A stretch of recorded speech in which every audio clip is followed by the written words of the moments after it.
Excellent. Thank you very much to all of our speakers and the panel there for sharing their inspiring stories and for this enlightening exchange. And we're now moving towards the end of this opening plenary session, but before we move to there, we would like to welcome back one familiar face, which is Milan's Vice Mayor, Anna Scavuzzo, who you've just heard from. But I would also like to welcome a new face to this event, but one that I'm sure is very familiar to many of you. And that is, of course, activist, author, and founder of the Slow Food Movement, Carlo Petrini, who will be our second keynote speaker of today. Now, Carlo, welcome. Yes.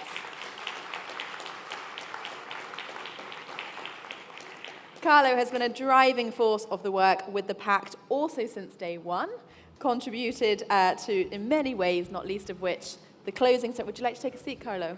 Yes.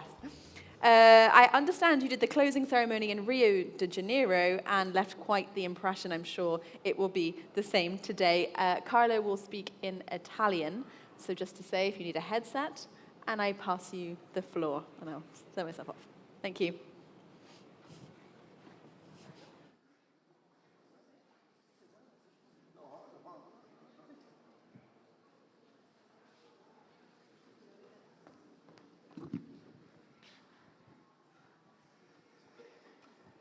Sì. Bene, grazie per l'invito e chiedo la pazienza a tutti voi se sono il primo che non parla inglese.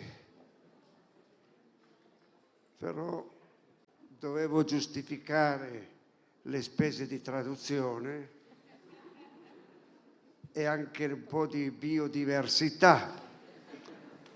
Ora, 10 anni fa io ero presente alla nascita di questo forum e pochi di noi erano coscienti che lo sviluppo di questa realtà diventasse così vivo e così diffuso.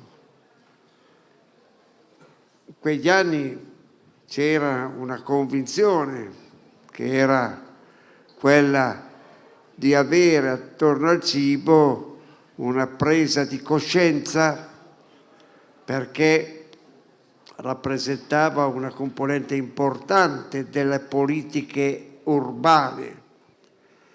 Ma cos'è avvenuto in questi anni? È avvenuto che questo forum ha preso un'importanza e un'autorevolezza per certi aspetti più grande di quello dei governi. Attorno al cibo, questo forum ha saputo far maturare esperienze, scambi, incontri, conoscenze e ha saputo generare un flusso di positività sui territori che nessuna politica di governo è riuscita a fare. Quindi dovete essere orgogliosi di questo ed essere pienamente coscienti che avete imboccato la strada giusta, ma la strada è ancora lunga. La strada da percorrere è ancora lunga. In questi anni l'elemento più significativo di questa vostra comunità è stato quello di concepire e di capire come il cibo si sposa a una concezione multidisciplinare della vita sociale, della vita culturale, della vita politica. Il cibo ha un concetto per se stesso che non si ferma ai prodotti che la terra ci offre, ma si allarga, diventa elemento di identità e non solo, è un elemento di identità che si crea attraverso il meticciato. Ognuno di noi rappresenta e porta come testimonianza un patrimonio alimentare e gastronomico identitario del suo paese. Ma se ci pensate bene, questo patrimonio identitario è frutto del meticciato e dello scambio. Questa è la cosa meravigliosa. Noi creiamo la nostra identità nello scambio, come il linguaggio, come il linguaggio. Questo forum l'ha capito e si sente proprio in modo tangibile nelle dichiarazioni dei sindaci qui presenti. Si sente che ognuno di voi riesce a essere arricchito da questa esperienza comunitaria, supera le barriere statuali e ritrova la forza per quando torna a casa sua di essere un soggetto creativo. Ecco, questa è una cosa meravigliosa e l'avete realizzata con esempi meravigliosi. L'esempio enorme delle mense scolastiche. Badate che questo fatto è straordinario ed è lì che si sperimenta il futuro dell'umanità. Voi avete toccato un punto dirimente, ma non solo su quello. Avete preso coscienza, e l'abbiamo sentita prima dalla delegata francese, di quanto il rapporto città-campagna, produzione agricola e consumo cittadino è strettamente connesso e di come tra questa connessione può venire fuori una visione virtuosa di avere un impatto con l'ambiente meno potente, meno distruttivo e nello stesso tempo favorire un dialogo tra le parti. I nostri contadini non sono un altro rispetto alla città, ma la città e i contadini sono un tutt'uno. E questo è diventato parte viva anche nel disegnare le vostre città. Ognuno di voi, proprio grazie a questo forum, ha capito che in qualche misura l'agricoltura doveva essere vicina, doveva essere un'agricoltura di prossimità. Non si poteva vivere con un discorso di cibo che arriva dalla città da non so dove, ma il più possibile lavorare per i giovani che tornano alla terra nelle realtà che circondano le grandi metropoli. Questo l'ha fatto il forum. E ancora avete avuto la capacità di intuire quanto fosse importante la diversità, la biodiversità. Ecco, io penso che a 10 anni voi potete, come dire, fare una riflessione di come questo vostro progetto è stato ed è tuttora fecondo di una visione del mondo che, ahimè, la politica internazionale non recepisce compiutamente. Allora vi dicevo, questi sono obiettivi raggiunti. Io vorrei suggestionare, darvi il mio contributo per dirvi che se questo meeting odierno, se questo incontro di quest'anno potesse portare a casa tre sfide estremamente importanti per il futuro del cibo. La prima, abbiamo bisogno di mettere sotto tutela migliaia e migliaia di prodotti alimentari della terra, dei mari, prodotti trasformati dalla sapienza dei nostri vecchi, prodotti cibi che hanno una loro storia e che sono minacciati di scomparire dall'omologazione dell'offerta industriale. In 100 anni l'umanità ha perso il 70% di questa biodiversità. Noi abbiamo il compito di fermare questo disastro. Abbiamo il compito di raccogliere questa nostra identità, questi nostri prodotti che fanno parte della nostra vita e fare in modo che non siano sotto schiaffo rispetto a un'industria alimentare invasiva che omologa la produzione. Fare in modo che questi prodotti possano rappresentare la nuova economia. Questi prodotti non sono un frutto della nostalgia, è quanto di più moderno e innovativo che si può realizzare oggi. Difendere i prodotti dei territori è la cosa più innovativa e moderna che si possa concepire. Questo antagonismo tra tradizione e innovazione non ha senso di esistere. La tradizione e l'innovazione non operano in contrapposizione. La tradizione e l'innovazione hanno un rapporto dialettico, per cui molte volte la migliore innovazione è una tradizione ben riuscita.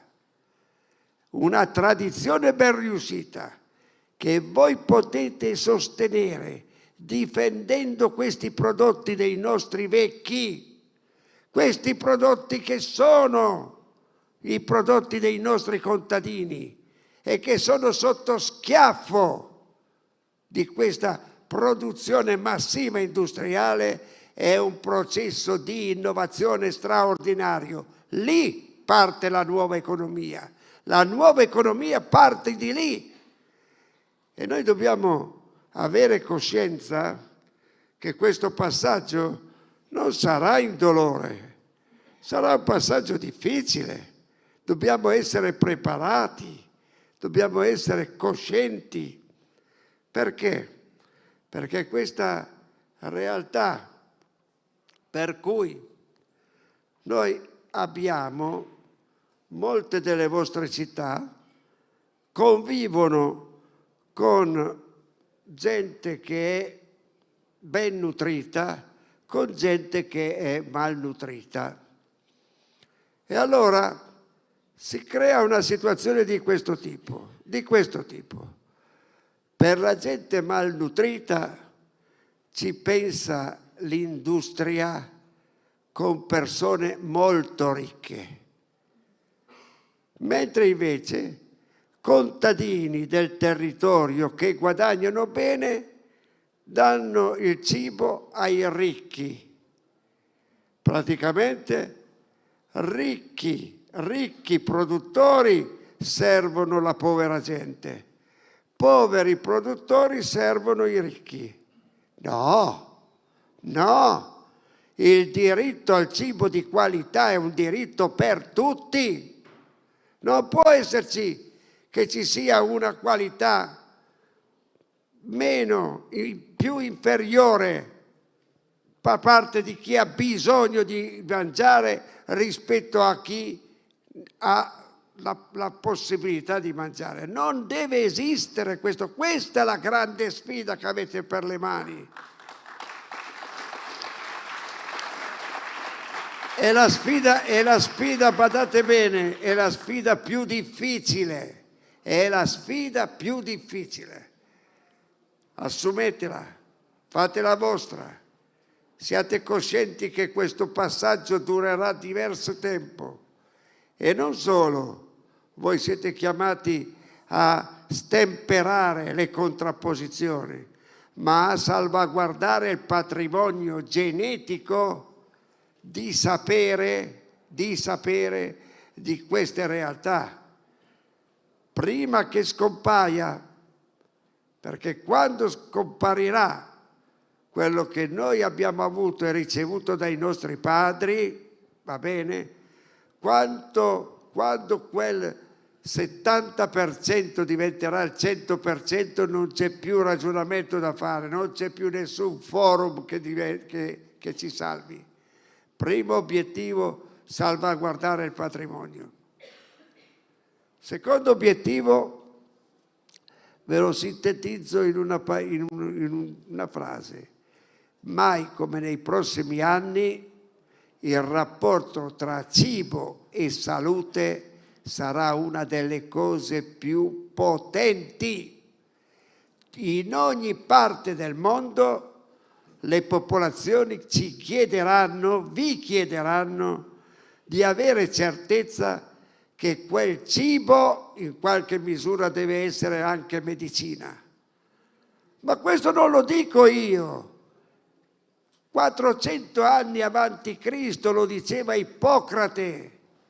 Il cibo è la prima medicina. Se noi non abbiamo coscienza di questo, non riusciamo a capire il disastro di tante malattie, di tante epidemie. Ecco allora che la questione diventa dirimente, cibo e salute. A un certo punto della storia le due dimensioni si sono separate. Da una parte la salute è diventata sempre più specialistica e dall'altro il cibo ha preso una dimensione molte volte ludica. Non esiste televisione al mondo, se la aprite, anche dopo mezzanotte, dove non c'è qualcuno con la padella che parla. Questo non è cultura del cibo. La cultura del cibo è favorire l'educazione alimentare con le generazioni più giovani, è favorire la comunicazione, l'informazione. Voglio sapere cosa mangio e voglio sapere che quello che mangio serve o non serve alla mia salute. Possiamo fare un applauso? No. Aspetta. Battetele dopo. Questo è il ragionamento. Allora, voi mi direte, cibo e salute è tipico di un obiettivo di governo. Ahimè, toccherà ancora una volta a voi che siete in trincea prendere atto di questo. Questa è la più grande sfida che avrete negli anni a venire. La più grande sfida sarà quella dei vostri cittadini che vi chiederanno questo. E voi non dovete essere impreparati, voi dovete essere coscienti che la produzione locale in certi casi fa bene, in certi casi non bisogna esagerare. Voi dovete capire che il cibo non è una commodity, il cibo è vita. E come il cibo è vita, la vita ha bisogno di essere una vita salutare, una vita che ci dia il piacere, anche il piacere. Quindi io non è che rifiuto l'importanza del piacere. Apro una piccola parentesi. Io nella mia vita ho avuto la fortuna, non immaginavo mai più, di diventare amico di un papa, va bene? Io sono agnostico E a un certo punto della mia vita ho conosciuto Papa Francesco e siamo diventati amici. E un giorno, parlando di piacere, gli ho detto al Papa, voi cattolici sul piacere avete qualche problema? E Francesco mi ha risposto, no, se l'abbiamo avuto abbiamo sbagliato. Il piacere è come la spiritualità. Non deve il piacere essere smodato, volgare, deve essere giusto. È un diritto di tutti il piacere. E poi mi dice Papa Francesco che lui ringrazia nostro Signore perché ha dato il piacere alle uniche 2 funzioni che garantiscono la continuità della specie. Mangiare e fare l'amore. C'è qualcuno che prova piacere a lavorare, ma questo ha qualche patologia. Mangiare e fare l'amore. Utilizziamo il piacere moderato per superare gli ostacoli. Utilizziamo il piacere moderato del cibo, voi politici di territorio, per rafforzare l'empatia verso la gente. Ho mai visto nessuno cambiare il mondo con il magone. Il mondo si cambia con la gioia e il cibo deve essere gioia e la salute ha bisogno anche di questa dimensione. Il cibo e salute sarà una frontiera straordinaria che voi dovete affrontare in prima linea. Ma perché? Perché nelle vostre città ci sono ospedali. Si deve incominciare a mangiare bene a partire da lì. Dopo le mense scolastiche, andate a vedere come si mangia negli ospedali. Andate a vedere se negli ospedali comprano il cibo di territorio.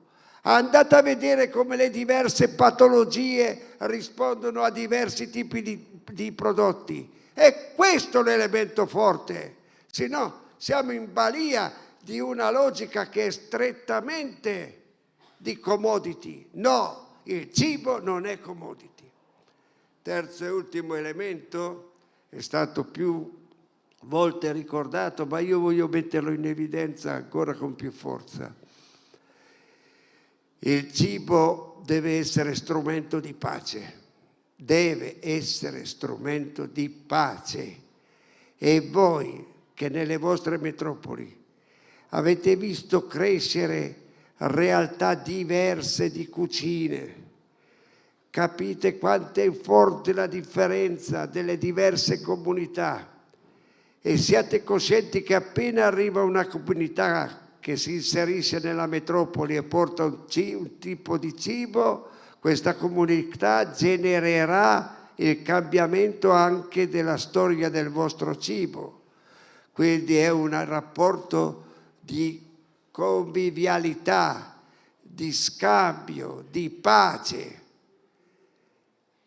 È criminale aver assistito per 2 anni alla morte che ancora oggi di questi bambini utilizzati come la loro fame utilizzata come elemento di guerra. Noi non potremmo mai dimenticare questo crimine, perché far morire di fame i bambini per una causa politica è criminale. Punto. In qualsiasi parte del mondo, in qualsiasi parte del mondo, noi abbiamo l'obbligo e dobbiamo avere il senso di fraternità e di paternità e di maternità per capire che quei bambini debbono essere tutelati. E fare una politica del cibo senza tutelare questi bambini non serve a niente. Non vorrei che in qualche modo passasse il concetto che la politica del cibo innovativo sia per sostenere questa o quella economia. La politica del cibo, essendo vita, sostiene la vita delle nostre comunità e quindi è politica di pace, è solo politica di pace. Credetemi, dovete assolvere a questo compito, perché se aspettate i bioritmi della politica internazionale campa a cavallo che l'erba cresce. E credetemi, se voi riuscirete a realizzare questo concetto e questo rapporto forte tra cibo e pace, non c'è nessun premio Nobel che vi ripagherà. Ma fregatevi di tutti i premi Nobel. Voi avete davanti il premio più importante, che è quello di essere autori del vostro rapporto con la vostra gente, di avere un rapporto empatico. Questo è il più grande premio. Non si lavora per la pace per il premio Nobel, si lavora per la pace indipendente da tutto, a prescindere. Noi siamo e dobbiamo essere per la pace. Ultima questione e poi levo il disturbo. Ultima. E qui non so se mi batterete le mani tutti. Io vi raccomando grande solidarietà tra di voi. Tra di voi. Non esiste solo un appuntamento biennale per trovarsi, scambiarsi le idee, ma in certi momenti alcuni di voi hanno un'esigenza impellente. Ebbene, se questo forum è una cosa valida, quando qualcuno è in difficoltà, mettetevi d'accordo e sopperite, perché non ci arriveranno altri. Non ci arriveranno altri. Questa esigenza che Betlemme torni a essere una città di turismo, che era il perno di quell'economia, ognuno di noi, se può in qualche maniera, aiutiamola. Aiutiamola. Mi parlava il sindaco di un 30-40 hotel chiusi. Bravo. 30-40 hotel chiusi. E santo cielo, tutti assieme non abbiamo la forza per prendere un hotel. Non abbiamo la forza per dire che lì ci deve passare un certo tipo di turismo. Allora la solidarietà tra di voi. Io so che ognuno di voi ha già problemi sopra i capelli per far quadrare i bilanci della propria città, ma mettere da parte una piccola parte a beneficio delle vostre città sorelle, va bene? È l'elemento che garantirà a voi stessi di continuare nel futuro a essere soggetti che determinano il cambiamento della politica. La politica ha bisogno di voi, la politica ha bisogno di questo cambiamento.